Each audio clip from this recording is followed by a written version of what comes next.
Hey guys, what's going on? Welcome back to the channel. I want to do a follow-up on last week's video of the 529 plan and talk about 4 tips when choosing the 529 college savings plan's funds. So it's really important that you get this right. So let's start with tip number 1. So let's take a look at the rate of return of each individual position. Now, this might be a little confusing if you're just starting out, and that's fine. You want to look at the individual funds, but here is the reasons why. So let me go ahead and pull it up on the screen so we can look at this 529 plan, which is my kid's 529 college savings plan, and look at the rate of return of the overall portfolio. So we see here that this one is year-to-date return of 12.56%, and that might be a little small for you to see. The one right below it is 11.85% year to date. Now, I pulled out the most recent statement, and here's why. If we take a look at this one, look at the allocation. We have 25% in each one of these 4 funds. If we flip over to the other one, look at that. It's exactly the same.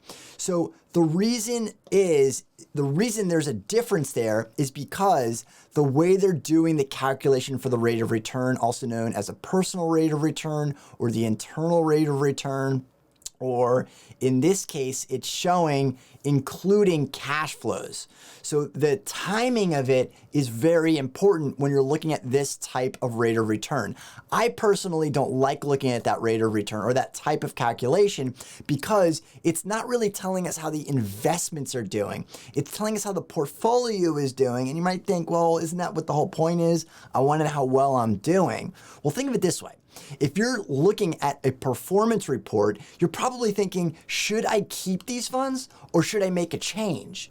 Well, with these rates of return as a personal rate of return, it really doesn't answer that question. So you have to look at the actual positions, especially if you have contributions and withdrawals, because that's where it all changes.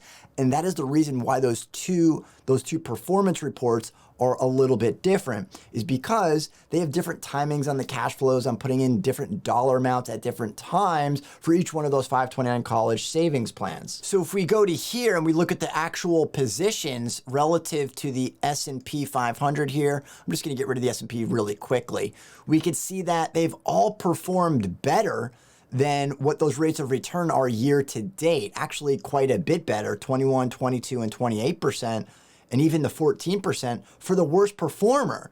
But it's because we've continuously made contributions. The other reason that the performance of the portfolio is lower is because in general, obviously the market goes up and down over time, but in general, from the beginning of the year till now, the market has gone upwards. So as we've made contributions, we're catching it higher and higher and higher and higher, and that is why the overall rate of return for the personal rate of return is a little bit less.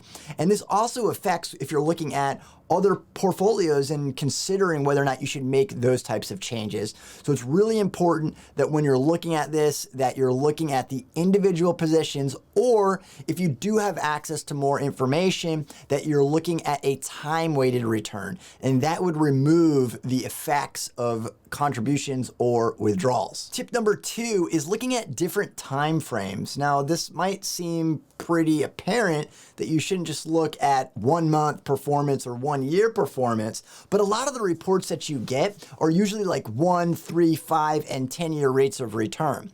Now, if we think about that, we're going 1, 3, 5, and 10-year rates of return with every single point being exactly the same.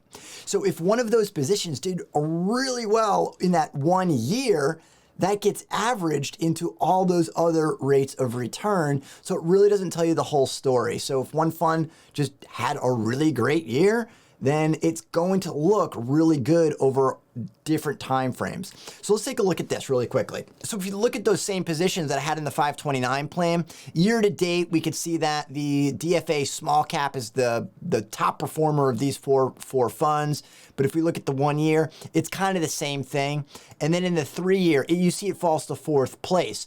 Now, a lot of times, if you look at the year to date and then the 1 year, you see that this position did the best. But again, it's the same thing. It's the same. It's not always going to work out like that. But when you're looking at the individual funds, you want to change up these time frames, and you really can't do it when you're just looking at the 1, 3, 5, and 10-year rates of return.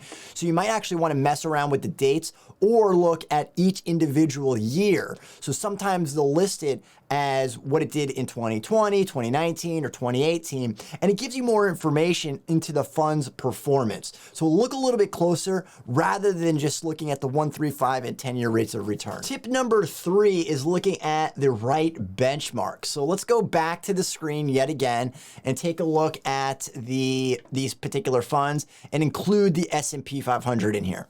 And you're looking at this thinking, okay, wait a second, year to date or over the 1 year, all these funds have done better than the S&P 500. And let's look at year to date as well. So 3 of these funds did better, but look at what is lagging right there. That is the Vanguard Small Cap Index. That doesn't mean that it's a bad fund or it's not doing as well. Of course, it's not doing as well as the large cap ones, but you need to look at the correct indice. So for that, we might look at the Russell 2000. So for this, we might actually look at the Russell 2000. So if I put in the Russell 2000, and I don't even know how this is going to stack up. So let's see what we have here. And the gold is the Russell 2000. So look at that. Our small cap fund is outperforming the Russell 2000. So at first glance, we might have thought, hey, this is a lagger. It's not doing quite as well as the other funds, but relative to the correct benchmark, it's performing better than the benchmark. So it's actually a pretty decent fund according to these numbers. So over different timeframes, you might get different results. So look a little bit closer into the funds, look at the correct benchmarks. Don't just compare everything to the market, which is a lot of times referred to as the S&P 500. And then tip number 4 is looking at the cost and then looking at the cost. It's so important that you look at the net of fees. And the reason that's important is because if we only go to the lowest cost provider every single time, we might miss a good performer, even if it has a couple of basis points, which is a fraction of a percent more expensive than another fund. Now, in this 529 plan, I do have some Vanguard funds, but I also have some DFA funds, dimensional funds, which are relatively inexpensive as well. But wherever you're looking for a 529 college savings plan, don't just focus on the fees. Look at the overall picture before you go to the cost. So compare the benchmarks to the funds, get an idea of how the funds are performing, and then look at the cost before you make that decision and whether or not you need to make a change. And because the time frame is relatively shorter for a college savings plan than it is for something like retirement, it's more important that you're focusing on just getting the money into the 529 plan and starting to save, because the bulk of it is going to come from your actual savings versus the actual performance. So start saving, save often, save early, and as you're going through it, you can look through some of these tips to figure out how to tweak it just to do a little bit better. I hope you enjoyed this video. If you have any questions, comments, let me know in the comments down below. And if you've enjoyed this video, be sure to subscribe, and we'll see you on the next one.